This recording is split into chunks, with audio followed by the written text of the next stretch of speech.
আমরা সবাই মিলে এক বাক্যে আমরা ছাত্রভান সবই যে এক বাক্যে আমরা হযরত মাওলানা সাদ সাহেবের এই ভুল ভ্রান্তি সম্পর্কে অবগত হইয়া তার প্রতি অনাস্থা পোষণ করলাম, তাকে আমরা বর্জন করলাম ইনশাআল্লাহ। আমরা বর্জন করলাম ইনশাআল্লাহ। এই বর্জন করলাম যে উনি সংশোধন হইলে আবার আমরা গ্রহণ করব ইনশাআল্লাহ। আল্লাহ পাক আমাদেরকে কথাগুলো বুঝে আমল করবার তৌফিক দান। আমল করবার তৌফিক দান। সবই চলবে, এগুলা কোনোদিন বন্ধ হবে না। আমরা বলতে যে সাত সাপকে ঠিক করে নেওয়া লাগে। এখন আপনারা বলবেন যে সাত সাপকে বর্জন যদি করি তাহলে আমরা তাবলীগ কার সাথে করব? প্রশ্ন জাগবে না। আসলে সাত সাপের সাথে যেটা এই তর্ক বিতর্কটা শুরু হয়েছে কবে থেকে জানেন? 1995 সাল থেকে। 1995 থেকে 5 পর্যন্ত ভিতরের আলেম ওলামারা ওনাকে বুঝাইছে, ভিতরের আলেম ওলামারা বুঝাইয়া ওনাকে সংশোধন করতে পারে নাই। তারপরে বাধ্য হইয়া বাইরের আলেম ওলামা যত আছে দারুল উলুম দেওবন্দকে আরম্ভ কইরা বাকি আলেম ওলামাদের কাছে সহায় চাইছে যে আপনারা এটা বুঝাইয়া আপনাদেরকে ঠিক করে দেন। পরে বাইরের আলেম ওলামারা 16 পর্যন্ত বুঝাইছে, পারে নাই। না পাইয়া তখন ফতোয়া জারি করছে। প্রথম ফতোয়া দিছে, ফতোয়াতে দিছে যে উনি সহি ইসলাম থেকে বাইরে যাইতেছে। তাও ঠিক হইল না। আরো 2 বছর পরে আবারও দিছেন একটু কড়া করে যে উনি বাইরে গেল, তাও ঠিক হইল না। পরে এই 23 জুনের 14 তারিখে দিলেন ফতোয়া এইভাবে যে এখন উনি এই পর্যায়ে যায় পৌঁছাইছে যে ওনার কথা শোনা, ওনার কথা প্রচার করা, ওনাকে আমির মাইনে কাজ করা, এগুলো একটাও চলবে না শরীয়তে। এরকম ফতোয়া এসে গেল। কি জন্য এবার ফতোয়া এলো? কারণ যত রাস্তা আছে সব রাস্তায় চেষ্টা করছে কিন্তু পারে নাই। এখন আমাদের এক শ্রেণীর মানুষ বলে যে কি করেন আপনারা, আগুন ধরছে এক জায়গায় পানি ঢালেন আরেক জায়গায়। আগুন ধরছে দিল্লিতে, পানি ঢালেন আপনি হাবিল বাজারে। হ্যাঁ, এটা কিরকম কথা হইলো? আরে ভাই, আগুন তো ধরছে দিল্লিতে, ছড়িয়ে গেছে হাবিল বাজার পর্যন্ত। এখন পানি কি এক জায়গায় ঢাললে হবে? পানি ওখানে ঢালা হইতেছে, এখানে ঢালা হইতেছে। কারণ একটা ঘরে আগুন ধরে যদি 10 ঘর পর্যন্ত ছড়িয়ে যায় তাহলে এক ঘরেই পানি ঢালবো না 10 ঘরেই পানি ঢালবো? 10 ঘরেই পানি ঢালবো। সেই জন্য আমরা ওখানেও পানি ঢালতেছি, এদিকেও পানি ঢালতেছি। বুঝাইছে কথা? কোন মানুষ বলে যে ভালো খাদ্য দিলে মন্দটা এমনি মানুষ ছেড়ে দিবে। যদি সাতটা ভুল, এই ভুলটা তো এমনি ছেড়ে দিবে। আপনারা শুদ্ধটা দেন, ওই ভুলেরটা বলেন কেন? ওটা বলবেনই না। ভাই, আপনার ছেলে নাবুদ ছেলে, অবুধ ছেলে, সে তো বুঝে না। অবুধ ছেলে গু খাওয়া আরম্ভ করছে। আপনি বলবেন যে তাহলে থাক, ছেলে থাক, আমি বাজারে যাই মিষ্টি কিনে নিয়ে আই। মিষ্টি এলে দিলে গু খাবে না। তাই বাজারে মিষ্টি কেনার জন্য যাবেন না তাড়াতাড়ি হলে সরাবেন?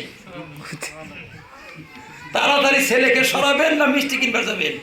ভাই, মিষ্টির নাম্বার পরে, আগে গু থেকে বাঁচাও। তাড়াতাড়ি ছেলেকে বাঁচাও, ছেলেকে সরাও, তাড়াতাড়ি কান্না সরাও। ওকে সরাইয়ে তারপরে বলবো যা মিষ্টি দিয়ে আর খিদা লাগছে, কি ঠিক কি খাওয়া আরম্ভ করছে, মিষ্টি এনে দিই। এখন একজনের লেকচার দেয়, আপনারা গু বলবেনই না, না বললে মিষ্টি এনে দেন, এমনি মিষ্টি পাইলে গু ছেড়ে দিবে। এটা কি যুক্তির কথা হইলো একটা? কাজে যে ছেলে গু বুঝে না তার ঠান্ডা সহাইতে হবে তো। কাজে আমাদের জনসাধারণ তো ভুল তো বুঝতেছে না, বুঝতেছে। আমরা যদি সামনে মিষ্টি দিই, মিষ্টি দিবেই না জনসাধারণ, গ্রহণ করবে মিষ্টি। ওরা তো এটাকে মিষ্টি ভাবতেছে। কাজে বোঝা লাগবে ভাই এটা ভালো না, এটা ভালো, এটা না, এটা না। এটা হলো একটা যুক্তির কথা।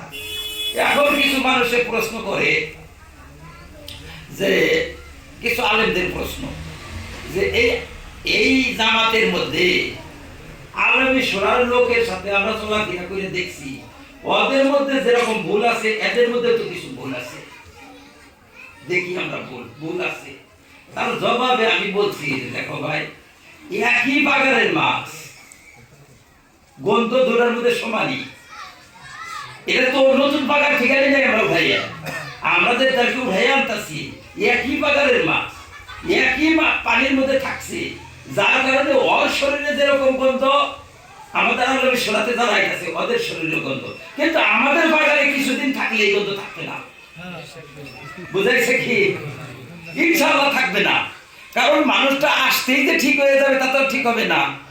ধীরে ধীরে ধীরে ধীরে ইনশাআল্লাহ ঠিক হয়ে যাবে। ওই বাগানে থেকে উঠে এই বাগানে আসতে সময় তো গন্ধ নিয়ে আসবে, আসার পরে ধীরে ধীরে ধীরে ধীরে উলামাদের সোহবতে উলামাদের কথা শুনতে শুনতে ইনশাআল্লাহ ঠিক হয়ে যাবে, অনেক ঠিক হয়েছে। আর আমাদের সাথে যারা আইছে তাদের ধ্যান ধারণাটা আমরা সাক্ষুর দেখতেছি তো অনেকটা পরিবর্তন হয়ে গেছে। হয়েছে না পরিবর্তন? জি জি, পরিবর্তন হয়ে গেছে। আবার কেউ কেউ জিজ্ঞাসা করে কাজ কি ধরনের হবে? আমরা তো ওখানে কাজের দিন করলাম, আমাদের এখানে কাজ কি ধরনের হবে? আমি তো ভাবে বলছি যে কাজের কোনো ধরন নতুন কোনো ধরন হবে না। ইলিয়াস রহমাতুল্লাহ আলাইহি, ইনামুল হাসান আর ইউসুফ রহমাতুল্লাহ আলাইহি, মানে এই ঝগড়া সৃষ্টি হওয়ার আগে কাজ যেভাবে ছিল সেইভাবেই থাকবে। সাত সালের জরিয়তে কাজের মধ্যে যে ময়লা ঢুকছে সেই ময়লাটা থেকে মুক্ত করা হবে কাজকে, তাছাড়া আর কিছুই না। কাজ সে আগের থেকে থাকবে, আগের থেকে থাকবে। এই যে ময়লা একটু বাড়াবাড়িতে হয়েছে, ভুল ভ্রান্তি হয়েছে, এই ভুল ভ্রান্তি থেকে খালি মুক্ত করা হবে। আমাদের পক্ষ থেকে এক চুল পরিমাণ কাজের মধ্যে পরিবর্তন ঘটানো হবে না। আমরা কোনো পরিবর্তন ঘটাবো না, আমরা হুবহু ওই কাজটাই রাখবো। শুধুমাত্র কি যতটুকু ভুল ভ্রান্তি ঢুকছে সেই ভুল ভ্রান্তি মুক্ত করবো আমরা। আর ভুল ভ্রান্তিটা মুক্ত করব আমার কথায় না, আমার কথায় না, কোরআন হাদিসের আলোকে এবং ইলিয়াস রহমাতুল্লাহ আলাইহির নসিহত মুলফুজাত, ইলিয়াস রহমাতুল্লাহ আলাইহির উসুল সামনে রেখে যে কয়টা বাড়াবাড়ি হয়েছে সেই কয়টাকে আমরা বের করে দিব। কাজ চালাবে কি? আর প্রশ্ন, এই কাজটা চালাবে কি? আপনারা চালাবেন। আরে ভাই, কথাটা ভালো করে বুঝে, যারা কাজ করতেছে তারাই কাজ চালাবে, কাজটা তারাই করবে। আমরা আমাদের কাছ থেকে কাজ কায়দা নেবার জন্য আসি নাই, আমরা নেতৃত্ব নেওয়ার জন্য আসি নাই। আলেমরা করতে পারে। কিরকম কথা বলে দেখেন, উনি বলেন যে দাওয়াতের কাজ বন্ধ করলে মানুষের মধ্যে গোমরাহি আসবে, কাজে দাওয়াতের কাজ কোনো সময়ই বন্ধ করা যাবে না। কথাটা খুব ভালো উদাহরণ দিচ্ছেন তিনি। যেমন হযরত মুসা আলাইহিস সালাম 40 দিন দাওয়াতের কাজ বন্ধ করছিলেন, ফলে 5 লক্ষের অধিক মানুষ গোমরাহ হয়ে গেছিল। নবীরা কোন দিন দাওয়াতের কাজ বন্ধ করে? হ্যাঁ, দাওয়াতের দায়িত্ব দিয়ে নবীদেরকে আল্লাহ দুনিয়ায় পাঠাইছেন, 40 দিন দাওয়াতের কাজ বন্ধ করে রাখবে? হ্যাঁ, উনি বন্ধ করছিলেন, এটা তো ভুল হইল। তা এইটুকুই ক্ষান্ত হন নাই। উনি বলছে যে মুসা আলাইহিস সালামের একটা ভুলে এত মানুষ গোমরাহ হয়ে গেল। এখন হলো ভুলে, মুসা আলাইহিস সালামের একটা ভুলে। মুসা আলাইহিস সালাম কি ভুল করছে? ভুল তো করেন নাই। কাজে এই যে ভুলের শব্দটা যে আসলো, এই শব্দটা উনি বলুক না কেন, এটা আমার ভুলে বেরিয়েছে, স্লিপ হয়েছে, এরকম বললেই হয়ে যায়। সেই রকম উনি আর একটা উদাহরণ দিচ্ছেন যে গায়রুল্লাহর কাছে আশা পোষণ করা লাগে না, গায়রুল্লাহর কাছে কিছু চাওয়া লাগে না, সবকিছু আল্লাহর কাছে চাওয়া লাগে।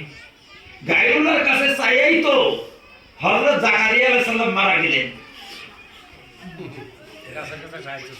গাছের কাছে চাইতে চাইয়া হযরত জাকারিয়া আলাইহিস সালাম মারা গেলেন।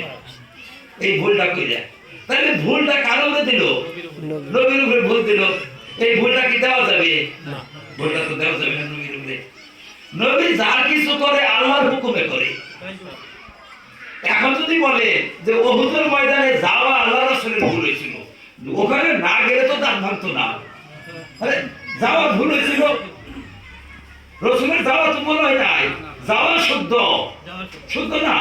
জাকারিয়া আলাইহিস সালাম যদি চাইছেন গাছের কাছে যে আমাকে জায়গা দে, এই চাওয়াটা ভুল হয় নাই যদি চাইয়া থাকে। আর যদি চাই নাই তাহলে তো কথাটাই ভুলে যায়, এই কথাটাই জাকারিয়ার উপরে আরোপ করা যায় না।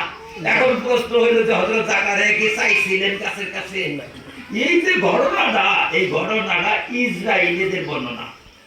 এই যে ইসরায়েলের ফিলিস্তিন ইসরায়েলের লড়াই, ওরাই লেখছে কিতাবে, আমাদের কিতাবে এগুলা নাই। কে হাদিস কোরআনে নাই যে জাকারিয়া গাছের কাছে সাহায্য চাইছিলেন। ইসরায়েলের কিতাবে আছে যে জাকারিয়া সালাম গাছের কাছে সাহায্য চাইছিলেন। কাজে এই ঘটনাটাই তো আমরা বিশ্বাস করতে পারি না। এই ঘটনা দিয়ে জাকারিয়াকে দোষারোপ করা যায়? এটা তো দোষারোপ করতে পারি না। কাজে এই যে একটা কথা কই হেলে দিল, কাজে এই কথাগুলা ঠিক তেমন বলেন যে হযরত বাদশা রাজা বাদশার কাছে সাহায্য চাওয়া লাগে না আল্লাহর কাছে চাওয়া লাগে? যা কিছু চাওয়া লাগে আল্লাহর কাছে। হযরত ইউসুফ ভুল করে হেলাই দিছে। কি ভুল করছে? ইউসুফ বলছিলেন যে ভাই আমার কথাটা তোমার বাচ্চাকে জানাইও, আমি যে জেলে পড়ে রয়েছি বাচ্চা তো জানি না, এই খবরটা জানাইও। হায় রে হায়, এই কথাটা কল ছিল না। হযরত ইউসুফ আলাইহিস সালাম যে বললেন যে আমার কথাটা বাচ্চাকে জানাইও, এটা না কইয়া আল্লাহরে জানান লাগছিল। আল্লাহ দেখো আমি নিরপরাধ মানুষ জেলে করে রয়েছি, তা না করে বাচ্চার কাছে পাঠাই দিল, মানুষ দ্বারা মানুষের কাছে খবর পাঠাইলো, এটা ভুল হইল না? তাইলে এই যে ভুল হইল, এই ভুল কি হয়েছে না? এখন বোঝা লাগে, যেমন উনি বলেন যে আসবাব এখতিয়ার করাটা, উনি এইভাবে বলেন যে আসবাব এখতিয়ার করার পর আল্লাহর উপর ভরসা করা, এটা হইল গায়রুকা তাওয়াক্কুল। অমুসলিমরাও এই ভরসাটা করে। আসবাব এখতিয়ার করার পর যেটা ভরসা, এটা গায় মুসলিমরাও করে। তাই তোমাদের তাওয়াক্কুল আর গায় মুসলিমের তাওয়াক্কুলের মধ্যে পার্থক্য রইল কি? তার দ্বারা কি বুঝাইতেছেন উনি? যে বিনা আসবাবে আল্লাহর উপরে ভরসা করতে হবে। আসবাব না, আসবাব নিয়ে নেওয়ার প্রয়োজন নাই। যেমন গাড়ি পালি আমি, আল্লাহ আমাদের গাড়ির দ্বারাই দুধ দিবে। দোকান আমি করি, দোকানের মাধ্যমে আল্লাহ আমাকে খাওয়াবে। আমি চাকরি করি, চাকরির মাধ্যমে আল্লাহ খাওয়াবে। এটা তো শিরক। চাকরির মাধ্যমে খাওয়াবে, গাড়ির মাধ্যমে খাওয়াবে, দোকানের মাধ্যমে খাওয়াবে, এটা তো ঠিক না। এটা তো কাফেররা, কাফেররাই তো বলে এগুলা সাতসাবের কথা। ইসলামের কথা কি? ইসলামের কথা হইল যে তাওয়াক্কুল আর আসবাব দুইটা একসাথে, বাদ দেওয়া যাবে না। আসবাব বাদ দিয়ে তাওয়াক্কুল করা যাবে না। যেখানে আসবাব আছে, যেখানে আসবাব নাই, সেখানে ডাইরেক্ট আল্লাহর উপরে ভরসা করতে হবে। আসবাব যদি না থাকে আর আসবাব যদি আছে, আর আসবাব ইখতিয়ার যদি আপনি না করেন, সরাসরি যদি আল্লাহর উপরে ভরসা করেন, আপনি পাপী হবেন, আপনি গুনাহগার হবেন। আসবাব ইখতিয়ার, আসবাবের সুবিধা আছে আপনার কাছে, কিন্তু আসবাবের ইখতিয়ার করলেন না, তাহলে আপনি গুনাহগার হবেন। যেমন আসবাব দুই প্রকারের, কিছু আসবাব আছে ক্ষতিকারক, কিছু আসবাব আছে লাভজনক। ক্ষতিকারক আসবাব থেকে নিজে বাইসা থাকতে হবে, বাইসা থেকে তারপরে বলতে হবে আল্লাহ বাঁচাবে আমাকে। আপনি রেলগাড়ি একটা আইতেছে, আপনি খালিয়ে থাকবে আর বলবেন যে আল্লাহ বাঁচাবে আমাকে, আর রেলগাড়ির তলে পড়ে মরলে আপনি আত্মহত্যাকারী হবে। আল্লাহ বাঁচাবে, তোমার শরীরে কোন রাখবো, এর দিকে ফালদা শরীরে কোন রাখবো, আল্লাহ আমাকে বাঁচাবে। কথা বুঝাইছে? আপনার ডায়াবেটিস হয়েছে আর ডাক্তার বলে দিছে যে চেনি খায় না, আপনি বুঝে বুঝে চেনি খাইতেছেন আর বলতেছেন যে আল্লাহ মালিক, আল্লাহ বাঁচাবে, আল্লাহ ভালো করে দেওয়ালা। আপনি এই ডায়াবেটিস যদি বাড়ে, বাইরে যদি আপনি মরেন, আত্মহত্যাকারী হবেন আপনি। কারণ ডায়াবেটিস তো বাড়ে চেনি খাইলে, তো জানাই আছে তোমার।